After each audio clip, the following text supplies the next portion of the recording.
This is the original Pac-Man. This is a rip-off version. This is the highest-selling arcade machine of the 1980s. Let's take a look at its screen. 288 pixels wide, 224 pixels tall. Each pixel is a solid block of color, and each grid consists of just 64 pixels. But cluster a series of grids together, and the video game world appears before us. These grids were canvases for graphics called sprites, most of which were only 8x8 pixels in size. Designers from that golden age of gaming could create a wealth of creatures, props, and dungeons within these constraints. But text, seen as an auxiliary component of the games, never quite got the attention it deserved. In this episode, we'll reveal the story behind these pixel fonts. To appreciate the subtle design logic behind arcade fonts, we first need to understand why the sprite canvas was limited to just 8x8 pixels. Let's do an experiment. How many pixels would you need to represent the numbers 0 to 9 and each letter of the Latin alphabet? It soon becomes clear that the most complex characters are B, E, S, and 2, 3, 6, 8, and 9. Their structure requires a minimum of 5 pixels in height to be drawn.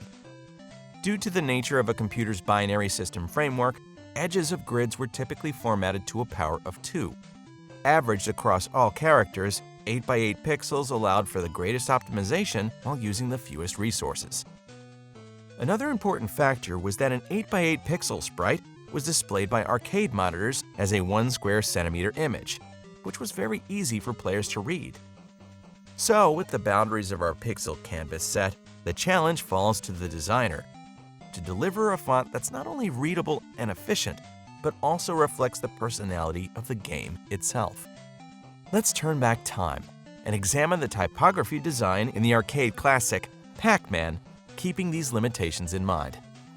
Firstly, characters were placed in the top right corner of their grid, leaving the left column and bottom row free for spacing between letters and lines. Secondly, due to computing limitations, all character designs had to fill roughly the same area. This is a big problem for the Latin alphabet. It's not easy to make the letters I and M equal in width without stretching or compressing them. The designer's solution was to use a serif font for the letter I and to lengthen only its horizontal strokes, while lifting the central valley of the M to shorten its horizontal impact. Another detail we found upon closer inspection was that this font follows a specific rule. Horizontal strokes only use 1 pixel, while vertical strokes always use 2. Letters and numbers are also treated differently. The writing style mirrors that of broad tip markers, where, when writing letters, the tip is used horizontally and for numbers diagonally. This way, O and 0 and S and 8 are easily distinguished. However, this font wasn't created by Namco for Pac-Man. It came from an Atari quiz game released in 1976 called Quiz Show. So, it would be more appropriate for us to call it the Atari font.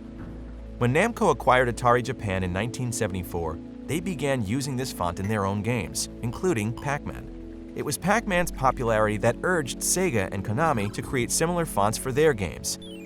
Even today, many pixel art games pay homage to the now infamous Atari font. In fact, this font had such a profound impact that today we refer to it as simply the arcade font. Maybe it would be appropriate to call it the Helvetica of arcade fonts. Clean and simple, unbiased, and with just the right amount of imperfection to reflect the style of that era. Of course, the Atari font is far from being the only arcade font. Since its birth in 1976, there have been countless colorful fonts, each with their own unique style. Every one of them is a creation born from a desire to go beyond its technical limits. For example, many games featured italicized fonts, despite the challenge it must have been to recreate smooth, fluid forms in the antithetical format of blocky 8x8 pixel grids. To ensure letters don't squash together, this font extends the serifs in both the bottom left and top right corners, then stretches the top left stroke to fill the emptiness left in that corner. Some games even used basic anti-aliasing techniques to use median colors to deliver smoother lines and create the illusion of expanding the 8x8 sprites. Adding further detail to italics could create handwriting or decorative fonts. Some games even tried to replicate the fonts in medieval manuscripts. Developers began to take inspiration from other popular fonts, like Western-style typefaces, complete with their bold horizontal strokes, appearing in many cowboy-themed games, or the magnetic ink character recognition font that found a home in science fiction games. Its mechanical appearance helping to sell a futuristic vibe. Finally, let's take a closer look at one of the most impressive elements of arcade fonts: their color. Traditionally, font and typography design did not take color into account, but color was always an essential part of arcade fonts. Sometimes we can tell a game's style and genre just from the color of its text. Check out these fonts. Even ignoring their stylized forms, we can guess which genre they belong to based only on their color. Which one is from a military shooter? Which is from a rally racing game? Or one about fighting zombies in ancient Egypt? And which is from an adult-only game?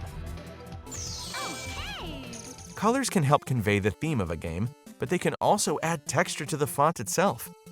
Using simple gradients and highlights can create an embossed effect, while outlines and shadows can expand the grid coverage from 7x7 to 8x8 pixels. Using shadows for spacing not only effectively separates characters, it provides steady contrast against changing backgrounds. Arcade games and their fonts may have left colorful impressions in our memories, but in reality, there were usually only 8 or 16 colors on the screen at any one time. Developers used many tricks to achieve colorful graphics with limited memory. For example, by numbering colors and designating numbers to each pixel, multiple fonts can be created from a single typeface, simply by loading a different palette. The same is true for early characters and props. Change a monster's colors and you get a new, more powerful one. This might even be where reskinning originated. If colored fonts aren't quite cool enough for you, game designers also created animated typefaces to allow static letters to flash and dance on your screen. The fonts in early arcade games were not as convenient as the drag-and-drop ones we use today. In those days, all graphical resources had to be hand-drawn, then translated into computer code. With these kinds of restraints, it was cheaper and faster for developers to draw what they needed themselves. It is fair to say, however, many teams didn't have qualified font designers, and sometimes even asked programmers to make them.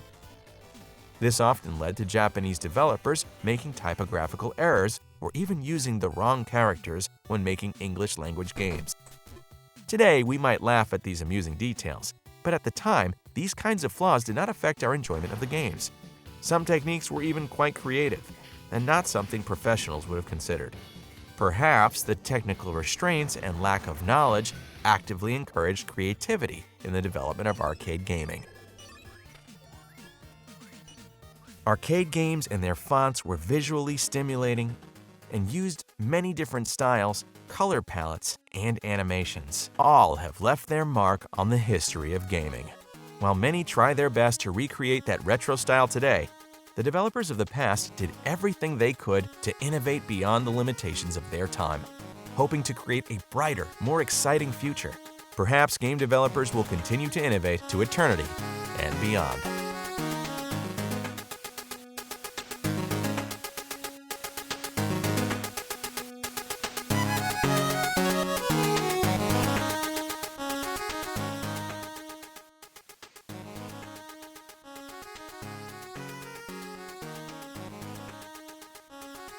We are G-Cores, the team behind Game Investigator.